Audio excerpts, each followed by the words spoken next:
Sécurité d'aviation, CAA, encore et toujours motivé de n'engager deux fois TD. Na année 2026, on peut, à zone sous Kokubisa, perfection de n'engager Kosakanate, na ma service naye, sécurité, confort, na régularité, bon, di mélange lundi les sous na n'engager Kosakanate, mon côté na terrain, c'est Pelas de ces Pelas, à Tibavion de la dernière génération, le col à Airbus A320, pour la destination belée, na ma province pour la ville, il y a RDC.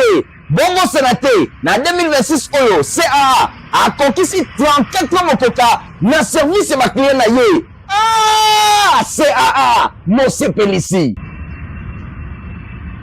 Et c'est un rapport de bébé sur la télévision, pour la colonne, pour la journée, pour la peuple, merci, la vidéo, peu confiance pour continuer à causer un ango, la journal, Nabino, tout pour la journée, pour le chef de l'État, Félix Antoine, Tshisekedi Tshilombo, à Foron, qui lundi 2 mars, Forum national, il y a affaire coutumière où ils allaient bongo cadre moko ya réflexion stratégique na renforcement il y a un rôle il y a autorité coutumière stabilité et développement local et cohésion communautaire na République démocratique du Congo ba Kenya c'est tellement qui vont na centre culturel et artistique des pays d'Afrique centrale Tobé tabongo masolé tel premier ministre madame Judith Suminwa Tuluka pour l'ensemble qui akoma ki bongo mokolo lundi kuna na Kalemi chef de la province ya Tanganyika na mama ki bongo kitoko na gouverneur ya province oyo na présence ya ba député provinciaux héritier Mapinde Christian Kengebeni Besibino Baleda. Après mise en œuvre, il y a gratuité, il y a enseignement primaire, puis lancement, il y a programme, il y a développement local, il y a 145 territoires, P2L, 145T, gouvernement, il y a République démocratique du Congo, Azali ko franchir étape mon sur la réforme, il y a secteur éducatif, à placer désormais bien-être, il y a élèves dans le centre, il y a politique, conformément à la vision, il y a chef de l'État. Premier ministre Judith Suminwa a komaki lundi na ville ya Kalemi chef-lieu ya province ya Tanganyika et pa wapi ayambamaki na gouverneur ya province Christian Kitungwa na présence ba député provinciaux pe foule ya batubayaki ebele 4 membres ya gouvernement central basalaki pe déplacement ya Kalemi lokola ministre d'État en charge ya plan ministre éducation nationale pe nouvelle citoyenneté ministre ya santé publique pe ministre ya agriculture na école primaire Kifungo établissement Oyo ezali ko compter près de 250 élèves des chefs ya gouvernement a procédé à un lancement officiel de la cantine scolaire. On a Judith Suminwa Tuluka, Yango et Koki Kaka Kobanda na capitale T. Développement et Sengeli est commencé Kaka na Kinshasa T. Kasi Sengeli pe na ba province et Sengeli est banda na ba territoire. Kalemi et le loko la point, il y a deux parts, il y a déploiement progressif, il y a échelle nationale. Événement Oyo Ezana cadre, il y a journée africaine de l'alimentation scolaire, célébrée chaque le 1er mars. Initiative, il y a les Nations Unies, na thème, assurer l'accès de repas nutritifs à l'eau propre et à l'hygiène. Promouvoir Tokotombo la sécurité et résilience dans chaque investissement pour les repas scolaires. Initiative Oyo Ezali ko viser ko lutter contre faim dans milieu scolaire. Pour améliorer la acidité et concentration et la performance et l'apprenant. Yango ezali bongo pour na kokolisa gratuité et enseignement primaire public grâce à la distribution quotidienne. Il y a au moins un repas équilibré. Programme ya cantine scolaire Oyo ekozala financé na fonds propre ya gouvernement na appui ya partenaires techniques et financiers locaux la programme alimentaire mondial PAM na Mokuse, agence française de développement AFD na Mokuse. Premier ministre a commis accompagnement ya PAM na élaboration ya stratégie nationale ya alimentation scolaire pe ya mise en œuvre opérationnelle ya ba cantine na Tanganyika. Yango a insisté ki na nécessité ya développement équilibré ya territoire. Gouvernement azali kotia boucher double pour na ko consolider ba réforme na secteur ya éducation. Gratuité ya enseignement et fongoli ba porte lelo bazali kobattre la réforme oyo ya accès na qualité moko ezali bongo suffisante. Boye école sans condition digne yango ekokite pays esengeli est transformé bana baza na bonne santé baye bana koza instruit na ndenge ya malamu.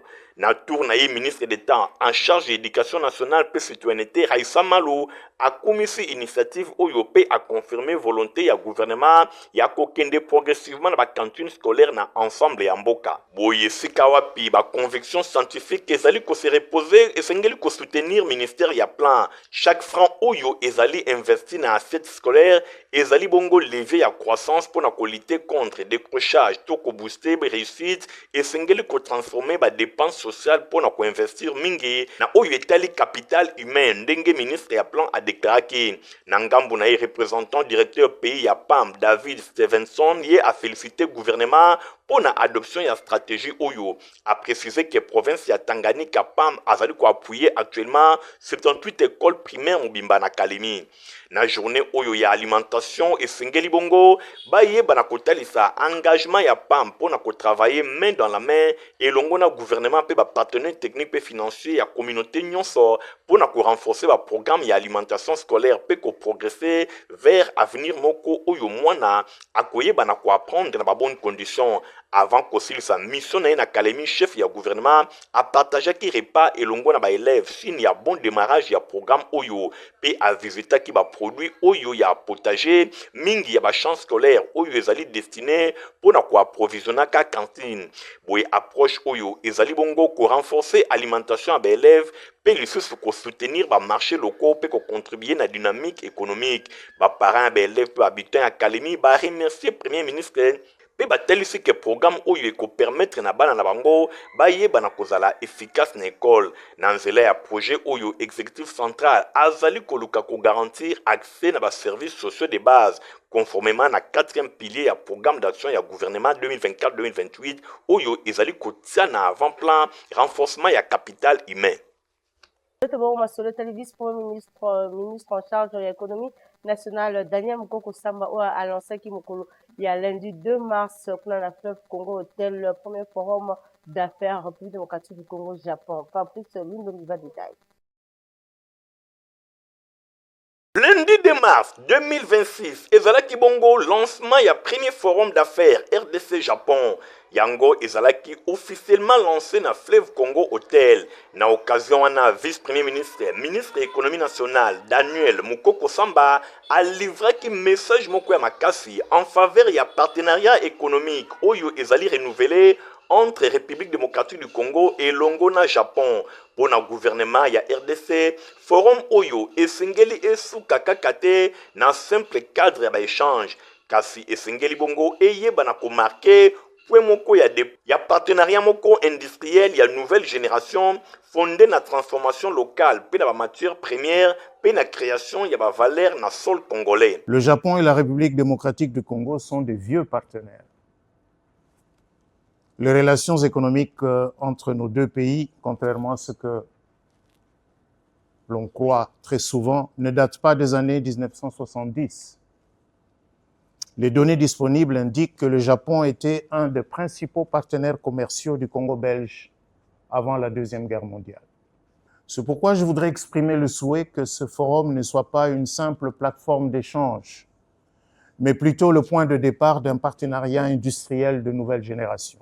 Selon vice-premier ministre, ministre de l'économie nationale, alobi ambition ezali claire ko développer ba chaîne ya valeur autour ya ba batterie pe ya transformation minière à forte valeur. Yangonde ezali pe lisusu na ba zone économique spéciale industrielle pe na ba partenariat technologique na métallurgie avancée pe na recyclage. Na chite ya allocution na ye Daniel Mukoko Samba atenaki ko rassurer ba investisseurs nyonso pe asolinaki poursuite ya ba réforme oyo ezali engagé na gouvernement a réaffirma ki pe message ya chef de l'État Félix Antoine Tshisekedi Tshilombo et Longona République démocratique du Congo oyo ezali akofungwama na ba investisseurs nyonso sérieux patient pe stratégique. J'aimerais rassurer les investisseurs japonais que le gouvernement congolais poursuit des réformes structurelles importantes visant l'amélioration du climat des affaires, la digitalisation de l'administration,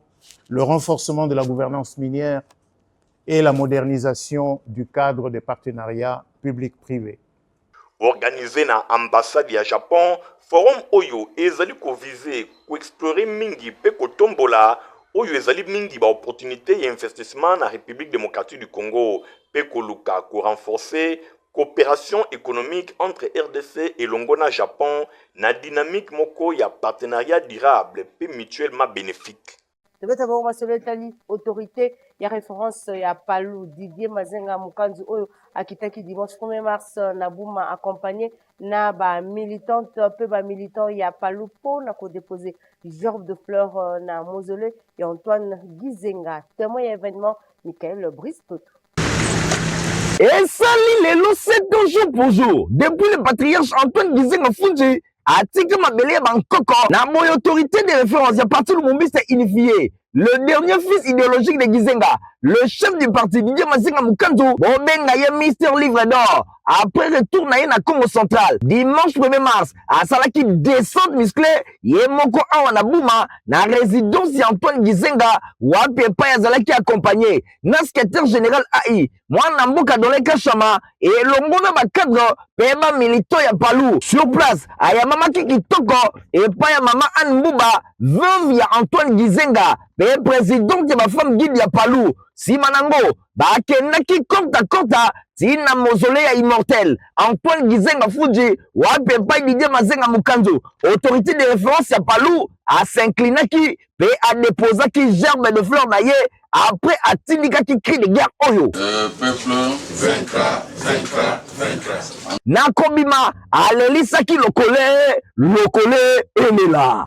Mais Gizenga azalaki patrimoine non seulement ya Palou mais ya Congo Mobimba. Et bolandaki ba conférence ebele to salisaki pour présenter la personne de Gizenga. Biso na Palou to lobaka Gizenga immortel.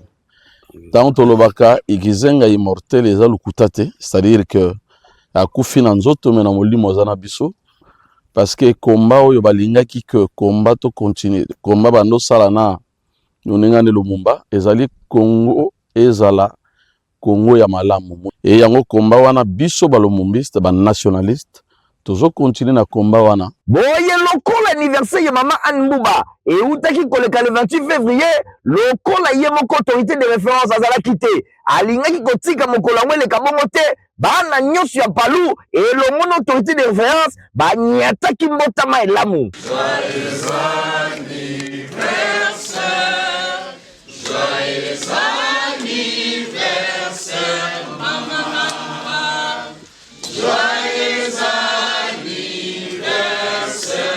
Mama Anbuba, veuve ya Antoine Gizenga, a tout aki kokodikoko d'aborder oyo, en tout cas moi bisa ba voisin ba yo kayangote pour ba kosepela te.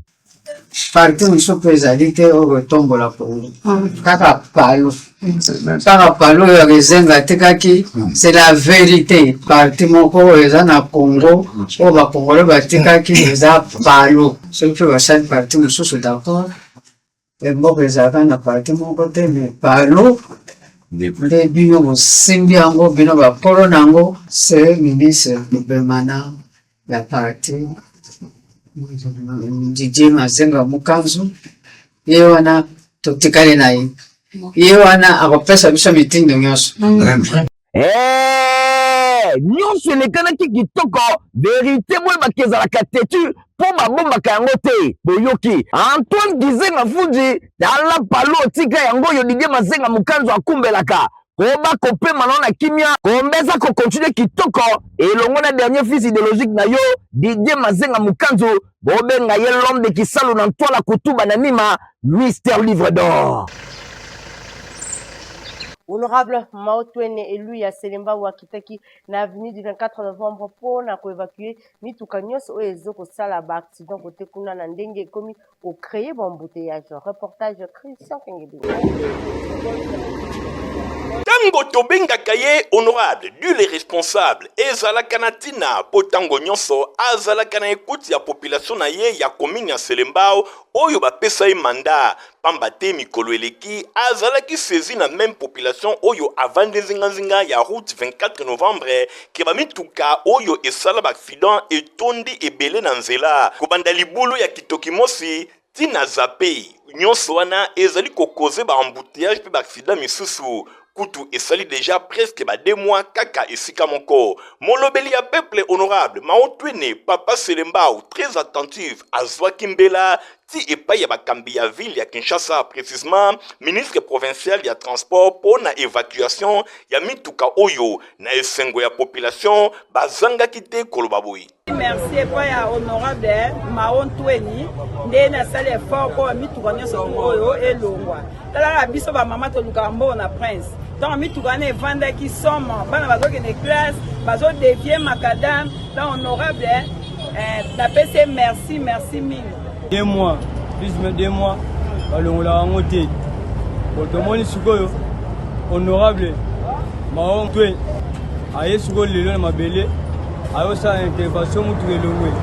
En tout cas, pour papa la biso fatigué donc, à hauteur la pour soutenir, pour ma belle la biso, déjà pas député, Mahon Twe, à ça l'effort pour tout le long. Ce qui était, mais là, à de l'homme à Kamamoussous. Yemokope Papa Selembao, dit les responsables honorable Maotwene a précisé qu'il y a un micro ya Info Lingala. Biso do onama na population on a tout représenter bango peut défendre ba intérêt na bango. Tant on a ici na problème oyo banje to ba camion les alliés abandonnés ba camion accidenté. Ils ont abandonné na balabala l'État pour ils ont créé ba bouillage. Nous qui obligé il y a se donner corps et âme, il y a une solution de par-ci et par-là. Et il y a comme un ministre et ministre provincial de transport pour une solution, il y a bref délai. Et nous avons une équipe naïe basée à la place pour Salam évacuer les camions pour nous comme mango la fourrière. Nous avons profité de l'occasion pour remercier l'autorité compétente. Il y a une ville où on assiste à l'évacuation. Nous assisté à l'évacuation. Il y a des camions qui ont opposé l'embouteillage, l'insécurité de la population. Il y a Selembao. Ah oui! Tala libala kitoko entre honorable Maotwene et longona population na ye ya Selembao. Bazala kami balete kaka ye moko honorable Maotwene. Ba parents ya ba finaliste ya complexe scolaire Moment Pemba 1 et 2 bazalaki na réunion moko ya monene week-end eleki na ba responsable école oyo motif ezalaki pona ko préparer ba épreuve préliminaire et examen d'état la dit la nourriture mo pine ba d'état. Complexe scolaire Mama Pemba 1 PD ba école ya Fondation Nerombungu bazali kotika eloko moko au hasard te nyonso awa na complexe scolaire Mama Pemba na commune ya Kisenso ebongisama kana ndenge ya kosakana te ba préparatif ezali kosalema pona makambo etali ba épreuve oyo ezali koya mingi penza ya dissertation oyo ekosalema na mois de mai bosimba pe boyebake ezalaki bongo occasion pona préfet Redi Basafu ayeba na organiser réunion moko ya kafu na instruction ya honorable Nerombungu pona kosangisa ba parents et élèves nyonso ya ba finaliste bayeba na kosolola ndenge nini esengeli bayeba na kosa ba disposition afin que makambo etambola na ndenge ya malamu orientation epesamaki epai ya honorable Nerombungu oyo azali initiateur ya complexe scolaire Mama Pemba afin que préfet Redi Basafu a transmettre yango epai ya ba parents pour mon côté azala surprise tangu ba épreuve ezali kobanda bana bayeba na ko se comporter na ndenge ya malamu instruction ya malonga epesamaki ba parents esengeli bayeba rôle oyo esengeli bango nyonso bayeba na ko jouer pour na réussite ya bana na bango batia bana ba condition ya kitoko sur le plan ko futaka minerval pe école na ndenge na ye azali ko encadrer bana na ndenge esengeli enfin que ba résultat ezali ya malonga nyonso wana ezali ko senga mosala topé collaboration entre ba responsable ya école ba parents et longwa na ba élèves na suka ya réunion boye préféré di Basafu boye na ngambu ba parents bango pe bazanga ki maloba te ezali malamu penza collaboration ezala na école na baboti ya bana parce que yango nde esalaka ete baboti na école bazala na bomoko réunion touti kozala na baboti baza na bana bazosilisa mbola oyo eleki malamu préfet alakisi biso notre responsabilité en tant que baboti, parce qu'il y a des enfants qui semblent négliger bomo inabango.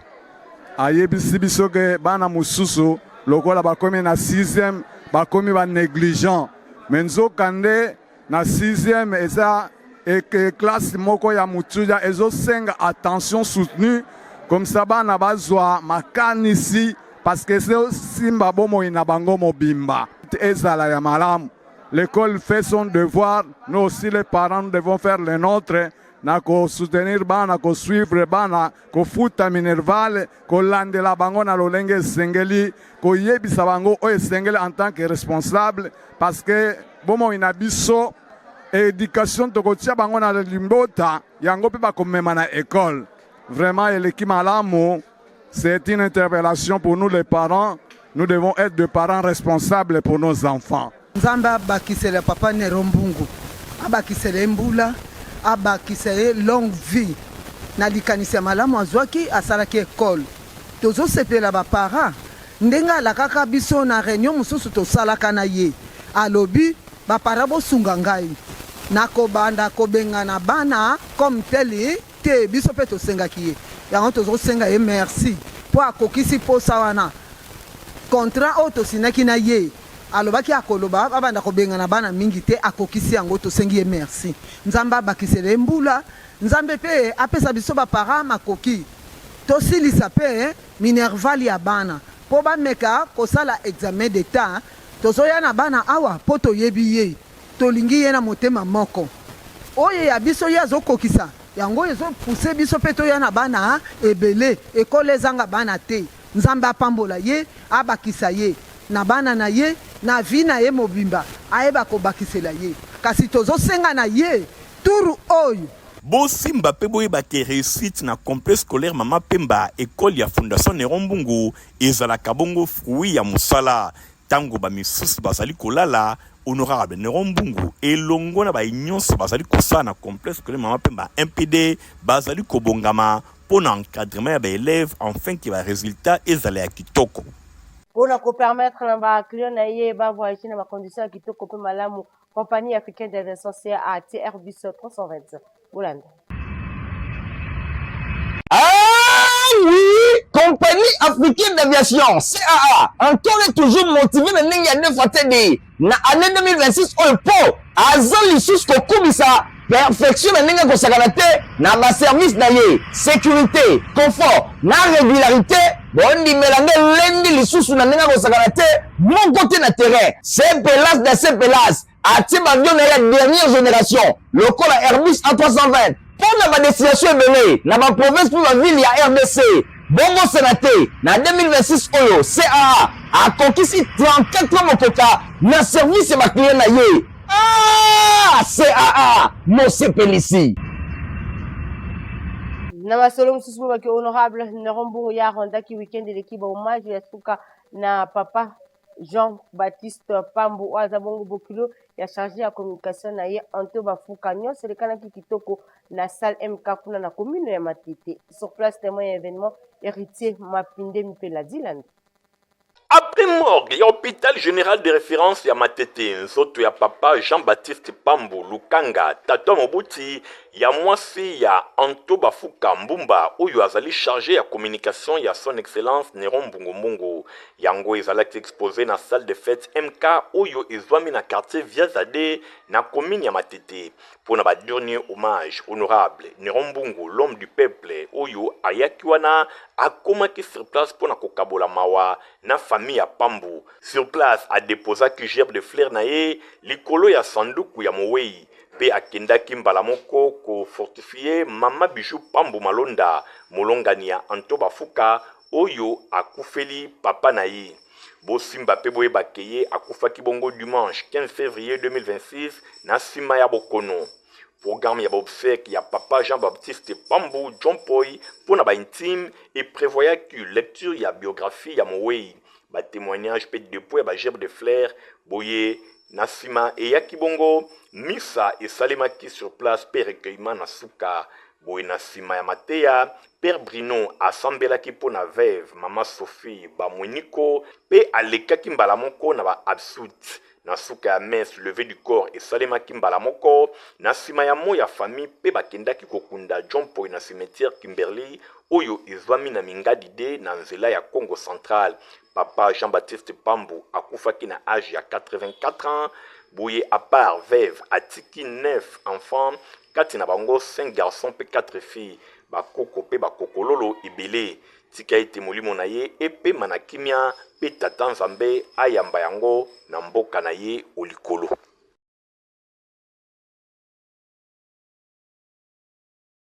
Potopota malonga pona bana na mineza potifa pipo mokolo koko melango epesaka santé ya kitoko.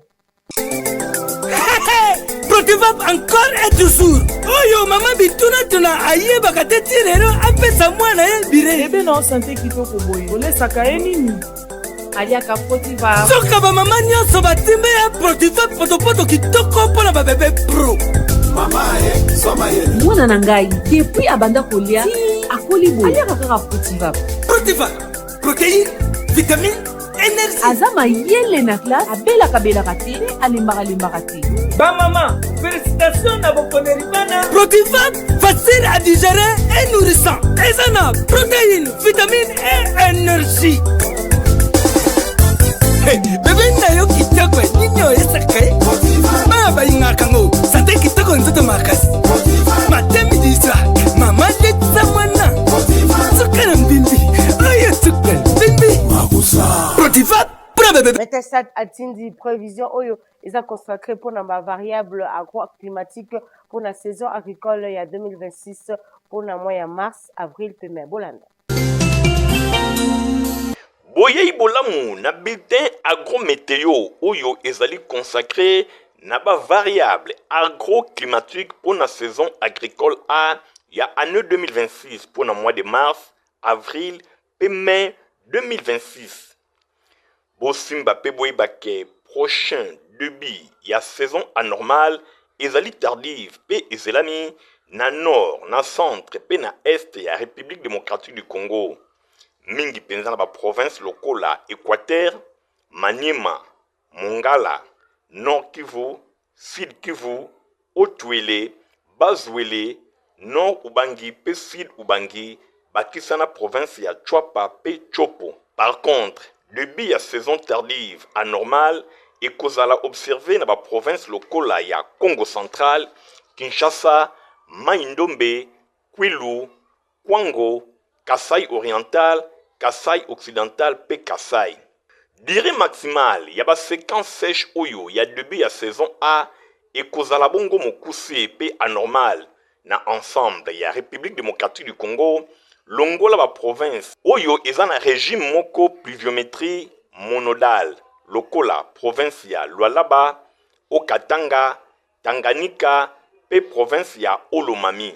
Prévision agrométéo et pesami et sengi bongo na ba usager agricole pe agronome et longo na ba autorité ya mboka bazo ba disposition. Nous allons communiquer écologique que bolanda leur tourner. Oh, suprême amour. Vivre pour t'aimer est un vrai bonheur. Ba famille Lupamba pe babutukila bazana mawa ya kuebisa na bandeko baninga pe baibe na bango nyonso liwa ya mwana mama grande sœur peleki na bango madame Mampangulu Sasa babutukila Tania ye akufaki depuis mokolo ya mardi 24 février 2026 na sima ya bokono na Ngalema Medical Center na Kinshasa. Boye programme ya matanga ezali boye mokolo ya jeudi 5 mars 2026 veillée mortuaire et kosalema na salle polyvalente Dinga SPI na Mokuse à partir ya ngonga ya 18h na commune ya Bandalungwa mosikate na croisement ya baveni Inga pe Kasavubu. Mokolo ya vendredi 6 mars 2026 ndenzoto ya mowei ekolongwa na morgue ya hôpital ya cinquantenaire na ngonga ya 8h30 pe ekolandisama na messe na cathédrale du centenaire ECC oyo ezwami na commune ya Lingwala. Bokundami ekosalema na cimetière ya Kimberley Memorial Park na route ya Matadi. Boye na sima ya bokundami de bain de consolation ezali prévu kaka na salle polyvalente ya Inga. tika ete communiqué oyo ekomela bato nyonso bayebaka Madame Mampangulu Nsasa Babutukila Tania.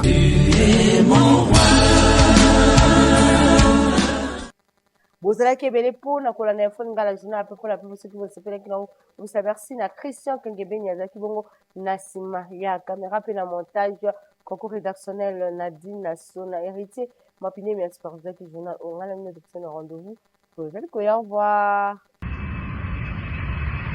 Ah oui, compagnie africaine d'aviation CAA encore et toujours motivé na ndenge ya neuf atedi na année 2026 au po azali sus ko kubisa perfection na ndenge ko sakana te na ba service na ye sécurité confort na régularité bondi melange lendi lisusu na ndenge ko sakana te mon côté na terrain c'est pelas de ces pelas ati avion na la dernière génération lokola Airbus A320 pour la destination ebele na ba province pour la ville ya RDC bongo sénaté na 2026 oyo CAA a conquis 34 mokoka na service ya ba client na ye. Ah, CAA, Mose Pelisi.